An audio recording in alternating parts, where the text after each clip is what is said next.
श्री बालकृष्ण भगवान को अपनी गोद में उठा लिया, अपना स्तन्य मुंह में दे दिया और श्री जसोदा मैया भी अपना स्तन अपने बालकृष्ण के मुख में देकर उन्हें अपना दुग्ध पान कराती हैं। पूतना को गति तो मिल गई, माता की गति भगवान ने दे दी, लेकिन पूतना को रसास्वादन नहीं हुआ। क्यों नहीं हुआ? तो पूतना ने भगवत प्रेमियों की, भगवत रसिकों की गोष्ठी में बैठकर वह हृदय नहीं पाया था जिस हृदय में रसास्वादन होता है। तो प्रेमियों के हृदय में ही, उनके मन प्राण में ही श्री भगवान के सौंदर्य, माधुर्य, लावण्य, लालित्य या कथा की जो मधुरिमा है, या श्री नाम का जो परमोत्कर्ष है, इसका रसास्वादन उन प्रेमियों के हृदय में होता है। महाराज श्री सूत गोस्वामी सौनकादि ऋषियों के प्रश्न की प्रशंसा करते हुए कहते हैं कि प्रीति सौनक चित्ते ते हेतु भस्म विचार जच सर्व सिद्धांत निष्पन्नम संसार भयनाशनम। आप लोग निश्चय ही भगवान के प्रेमी हैं। प्रेम नहीं होगा तो कथा कैसे सुनेंगे? श्रद्धा नहीं होती तो इतनी दूर बिहार से और यहाँ आकर श्री वृंदावन में आकर श्रीमद् भागवत करा रहे हैं। प्रेम नहीं होता तो फिर यह कैसे होता? यह योजना नहीं बनती। महाराज तो सर्व सिद्धांत निष्पन्नम, वेदों का जो सार है वह सिद्धांत कहलाता है। सिद्धो अंत जैसा, जिसका अंत सिद्ध हो, और उस सिद्धांत समस्त वैदिक सिद्धांत का जो परम सार रस है, उसको सिद्धांत को निचोड़ कर जो विशुद्ध रस है, भगवत प्रेमामृत है, वही यह कथा है। उस कथा को हम आपको सुनाने जा रहे हैं। महाराज काल व्याल मुखग्रास त्रास नरनाश हेतवे श्रीमद्भागवतम शास्त्रम कलौकीरेण भाषितम। काल व्याल मुखग्रास, संसार के सभी लोग काल रूपी अजगर के मुख का ग्रास बने हुए। मृत्यु सबके सिर पर सवार है। तो इस मृत्यु से छुड़ाने के लिए श्री सूत गोस्वामी कहते हैं कि यही दवा है, कथामृत ही महौषधि है भवरोग की। आगे भी 10वें स्कंद के प्रथम अध्याय में श्री राजा परीक्षित ने ही प्रश्नों के संदर्भ में श्री सुखदेव गोस्वामी से पूछा है कि निवृत्त तरसई रूपगीयमानात् बबौषधात् क्षोत्र मनोविरामात्। महाराज जिनके तृष्णा निवृत्त हो गई, कोई तृष्णा नहीं है, मोक्ष की भी तृष्णा नहीं है। महाराज निवृत्त तृष्णा श्री जीव गोस्वामी व्याख्या में कहते हैं कि विशुद्ध भक्ता एव ज्ञेया, विशुद्ध निवृत्त तृष्ण से विशुद्ध भक्तों को ही ग्रहण करना चाहिए, न तो ब्रह्मज्ञानी। न ब्रह्मज्ञानी ज्ञानादि साधनों के द्वारा जो निवृत्त तृष्ण हुए हैं उनकी चर्चा नहीं करते। विशुद्ध भक्ता स्वयं श्री सुखदेव गोस्वामी निवृत्त तृष्ण है, सनकादि निवृत्त तृष्ण है। इसी लीला कथा में निरंतर सुसुख निवृत्त चेता जदपि दस्तान्य भावो पजित रुचिर लीला कृष्ण सारस्तदीयम। जो अपनी आत्मानंद में स्वसुख में विहार करने वाले आत्मा रामगणे, उन आत्मा रामगणों के चित्त को भी यह कृष्ण कथा कृष्ण चर्चा बलात् उनके चित्त को खींच लेती है। महाराज तो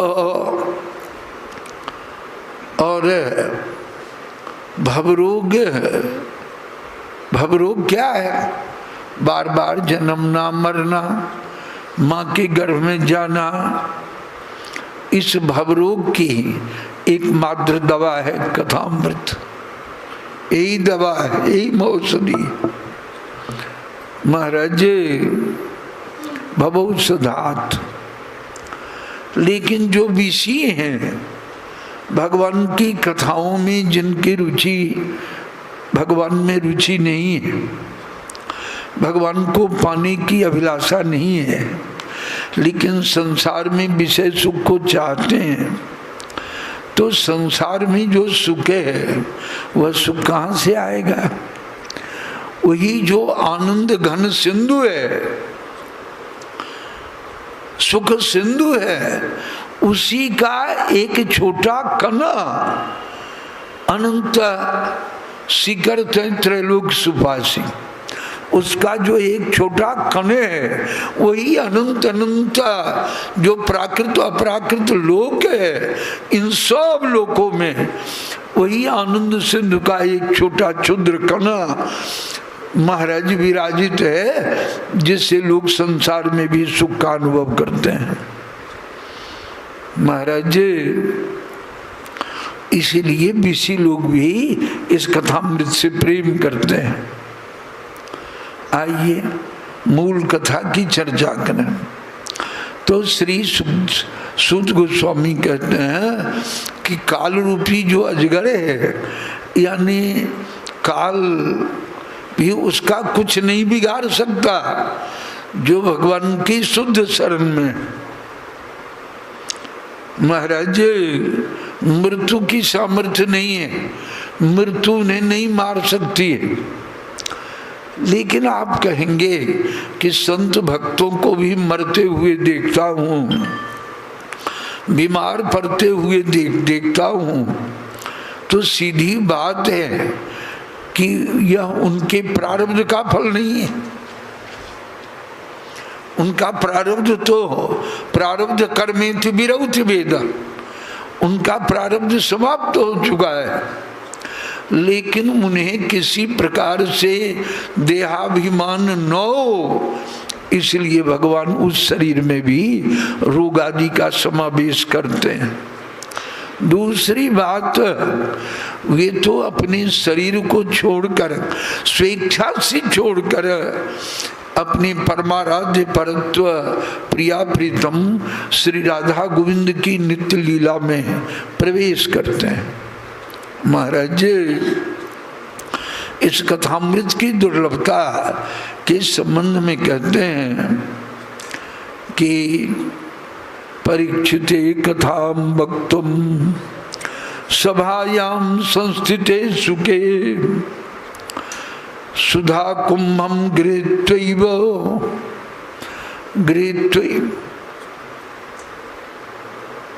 कथामिमाम। राजा परीक्षित को जब ऋषि कुमार श्रृंगी का शाप हुआ तो राजा परीक्षित ने आमरण अनुसर व्रत ले लिया। भगवती भागीरथी श्री गंगा जी के परम पावन तट सुखताल में आ गए। भूमंडल के सारे ऋषि महर्षि लोग आए, परमहंस शिरोमणि श्री सुखदेव गोस्वामी भी आए। वे उन्हें श्रीमद् भागवत सुनाना चाह रहे हैं। तो देवता लोग जो अपना स्वार्थ साधने में बड़े कुशल हैं, सोने के कलश में अमृत भरे हुए लिए देवता लोग आए और श्री सुखदेव गोस्वामी के सामने उस अमृत कलश को धर दिया और महाराज जी प्रार्थना की कि परमहंस शिरोमणि, यह कथामृत स्वर्ग में ले चलिए, स्वर मंदाकिनी के तट पर हम देवताओं को इस भागवतामृत का रसपान कराइए। बदले में हम लोग कलश में भरकर अमृत ले आए हैं, अमृत परीक्षित जी को पिला दीजिए। परीक्षित जी को तक्षक सांप काटेगा, उनकी मृत्यु नहीं होगी, क्योंकि वे अमृत पिए रहेंगे, मृत्यु भी नहीं होगी। परीक्षित जी का काम भी बन जाएगा और हम लोगों का भी काम बन जाएगा, कथामृत हम लोग पी लेंगे। तो देवताओं की बातों को सुनकर परमहंस शिरोमणि श्री सुखदेव गोस्वामी, अरे आगे बैठना चाहिए, मुख्य जजमान को आगे बैठना चाहिए। हाँ, ये लोग तो कौन जजमान है मुख्य, इधर घूमकर इधर घूमकर। तो महाराज सुखदेव गोस्वामी ने कहा कि कथा लोके को कथा को सुधा लोके को काच को मनिर्माण ब्रह्मरातो विचार जैवम तदा देवांजहास। कहाँ यह कथामृत और कहाँ तुम्हारा तुक्ष अमृत। को काचा को मनिर्महान, कहाँ काच, काच शीशे के टुकड़े को कहते हैं, और कहा मणि। तो जैसे यानी काच से मणि की अदला बदली नहीं हो सकती, उसी तरह इस लौकिक का अमृत से इस कथामृत की अदला बदली संभव नहीं है।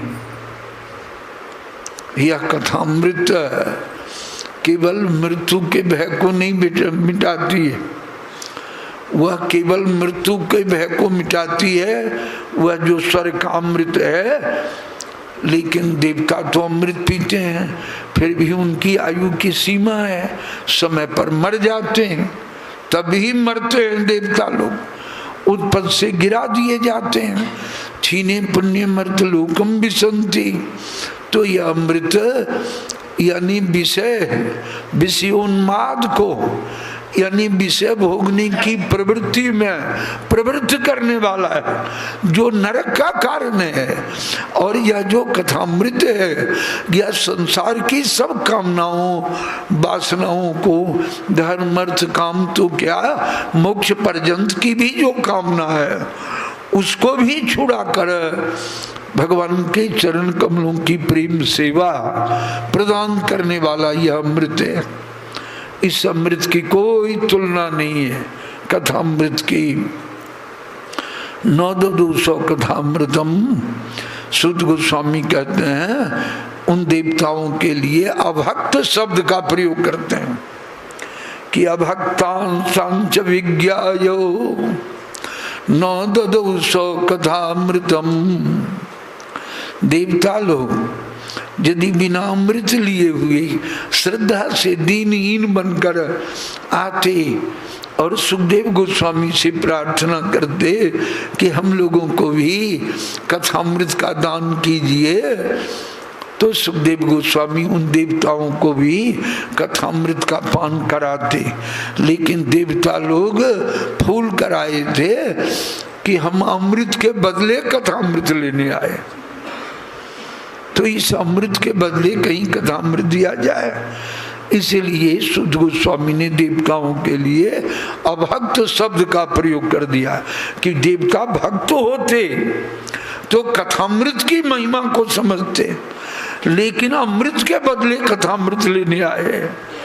तो इसका मतलब कथामृत की महिमा का ज्ञान उन्हें नहीं था, इसीलिए अभक्त शब्द का प्रयोग किया उन देवताओं के प्रति कि अभक्तांश विज्ञायो नौ ददो स्व कथामृतम श्रीमद् भागवती वार्ता सुरा नाम अपि दुर्लभा। यह देवताओं के लिए भी दुर्लभ है।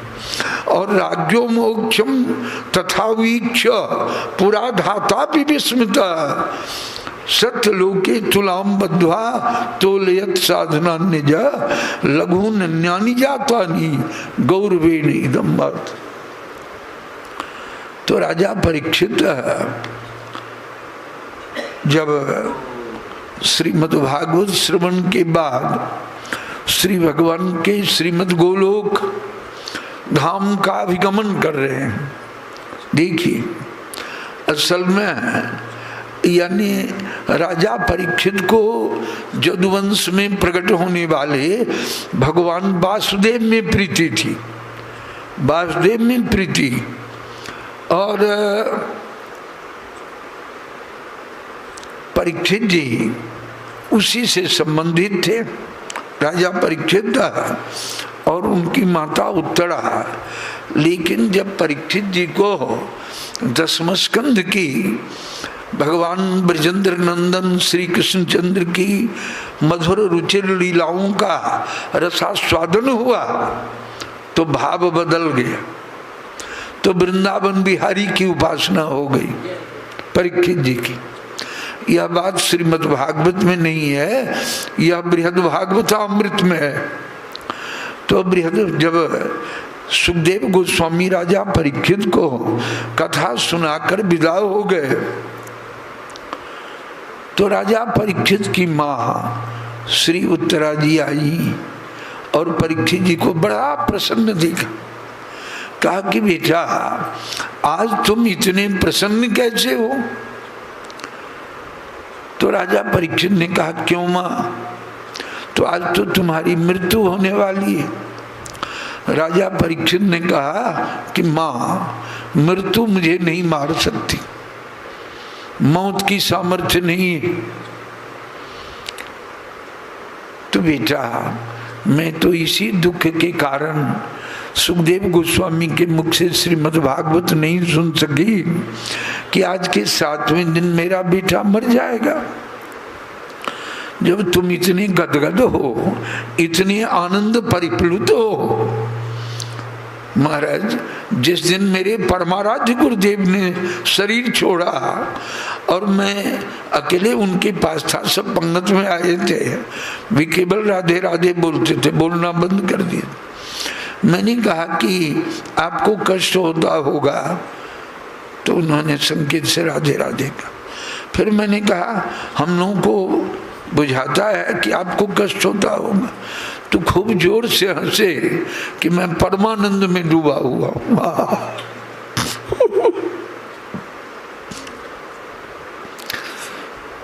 मैं अनुभव करता हूं कि मनुष्य का जीवन आनंदमय नहीं होगा तो उसका मरण आनंदमय कैसे होगा? इसलिए बुद्धिमान को चाहिए कि वह जीवन को ही आनंदमय बना ले, तो उसका मरण भी परमानंद में होगा।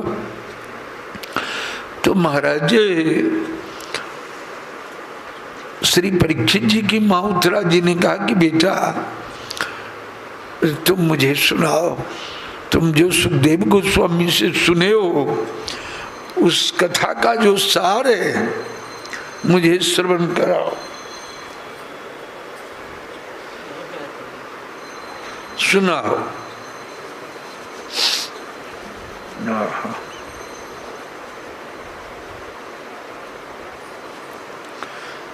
तो राजा परीक्षित ने अपनी मां को जो सुनाया है तो राजा परीक्षित का भाव तो बदल ही गया था। वृंदावन बिहारी में उनकी माता उत्तरा जी का भाव भी वृंदावन बिहारी के प्रति, और दोनों को गोलोक ब्रज भाव की प्राप्ति होती है, श्री परीक्षित जी और उत्तरा जी को। महाराज तो राजा परीक्षित जब भगवत धाम में जाने लगे तो ब्रह्मा जी को बड़ा आश्चर्य हुआ कि राजा परीक्षित ने कोई योग नहीं किया। यज्ञ तो इन्होंने भगवान की प्रसन्नता के निमित्त राजा होने के नाते कई अश्वमेध यज्ञों का संपादन किया था, लेकिन कोई जप तप नहीं किया, कोई अन्य साधन नहीं किया। केवल 7 दिनों तक बैठकर इन्होंने कथामृत का श्रवण किया है, जिसकी महिमा महाराज ब्रह्मा जी को आश्चर्यचकित कर दिया। ब्रह्मा जी ने जितना वैदिक साहित्यों में जितना साधन है, सब साधनों को तराजू के एक पलड़े पर रखा और श्रीमद् भागवत श्रवण की जो महिमा है उसको तराजू के एक पलड़े पर रखा। तो भागवत श्रवण की महिमा कहते हैं कि उसका पलड़ा भारी हो गया। तो ब्रह्मा जी के लोक में जितने भी वेदवादी मुनिगण थे, मेनिरे भगवत रूपम शास्त्रम भागवतम कलो, यह श्रीमद् भागवत कोई शास्त्र मुकुटमणि तो है, यह शास्त्र मुकुटमणि है। इसलिए भगवान चैतन्य महाप्रभु ने कहा कि शास्त्रम भागवतम पुराणम अमलम प्रेमापमर्थो, प्रेमी ही जिनका परम पुरुषार्थ के रूप में निरूपित किया गया है, वह श्रीमद् भागवत ही निर्मल उज्ज्वल प्रमाण तिलक है। तो महाराज यह श्रीमद् भागवत केवल शास्त्र विशेष महापुराण ही नहीं है, यह भगवत रूपम श्री भगवान का केवल रूप ही नहीं है, परम प्रेम में स्वरूप है। महाराज कथा की तो सर्वकाल महिमा है, लेकिन सप्ताह कथा की बहुत महिमा है, बड़ी महिमा है। सप्ताह कथा की इसलिए अधिकाधिक महिमा है कि बहुत दिनों तक आप रहकर संयम में रहकर और कथा सुनेंगे, यह संभव नहीं है।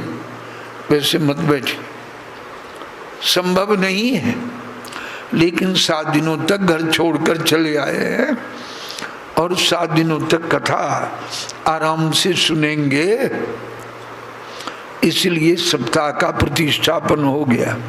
पूर्व काल में देवर्षि नारद जी को महामुनिंद्र सनकादि महात्माओं ने श्रीमद् भागवत सप्ताह का श्रवण कराया था।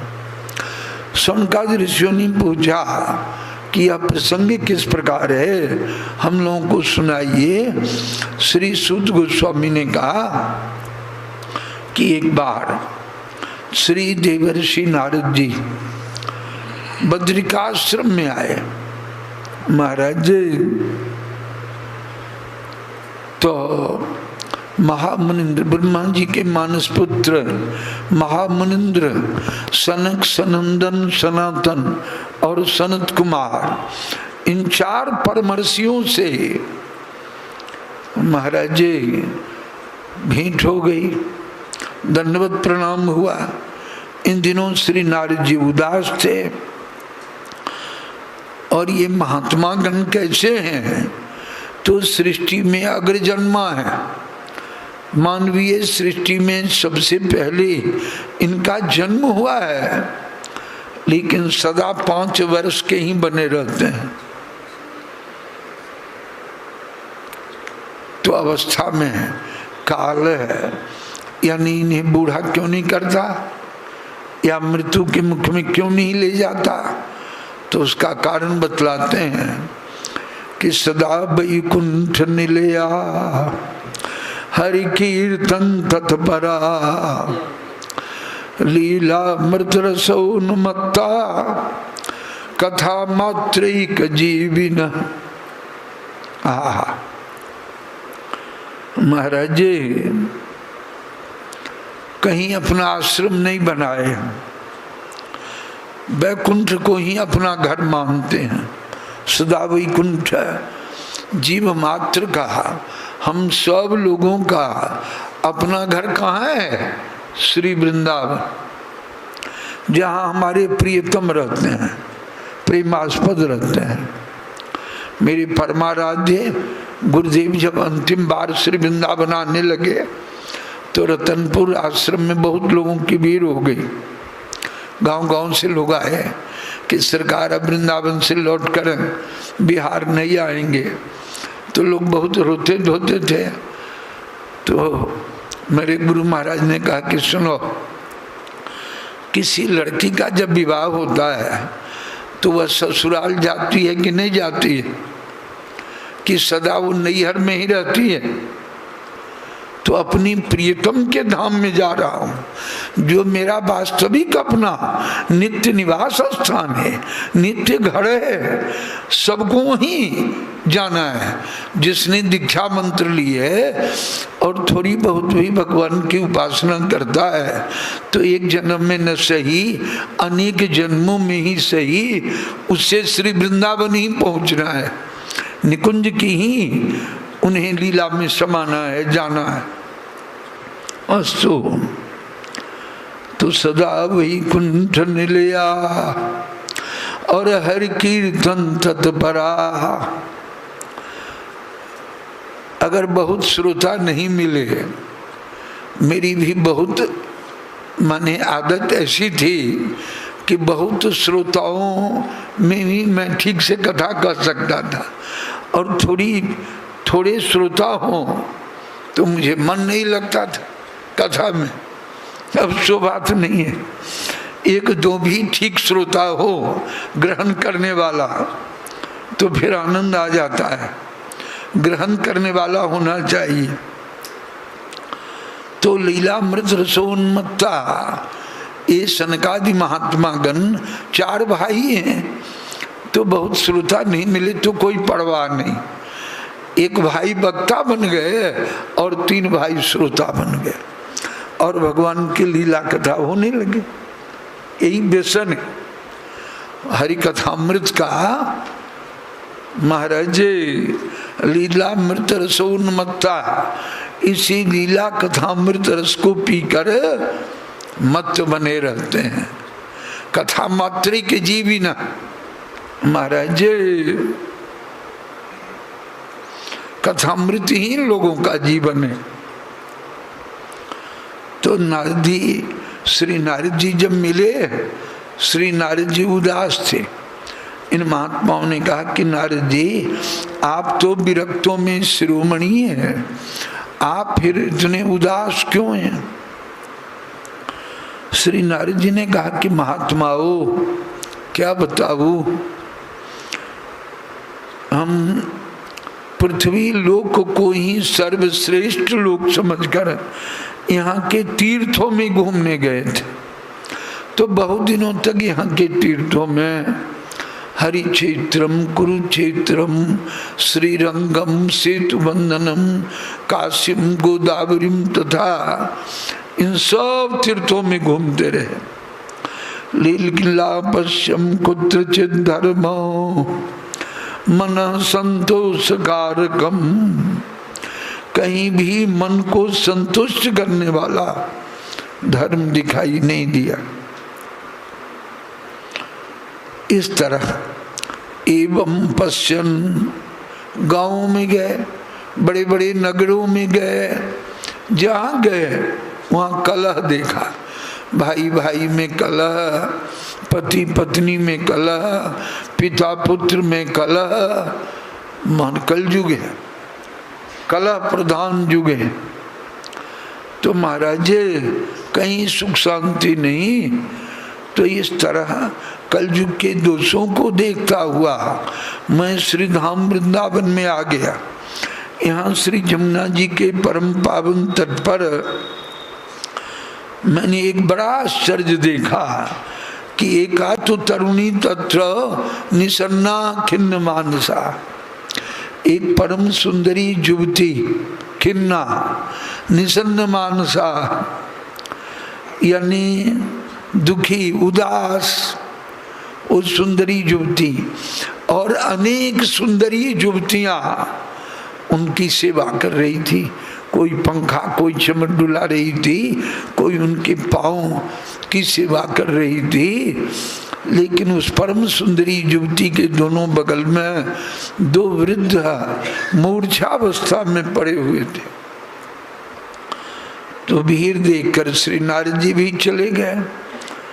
तो श्री नारद जी को देखकर वह सुंदरी युवती कहने लगी कि भो भो साधो क्षणम तिष्ठ मच्चिंतामपि नाशयो दर्शनम तब लोकस्य सर्वथा गहरम परम। हे साधो क्षणम तिष्ठ, थोड़ी देर आप यहाँ ठहरे। नारद जी से कहती हैं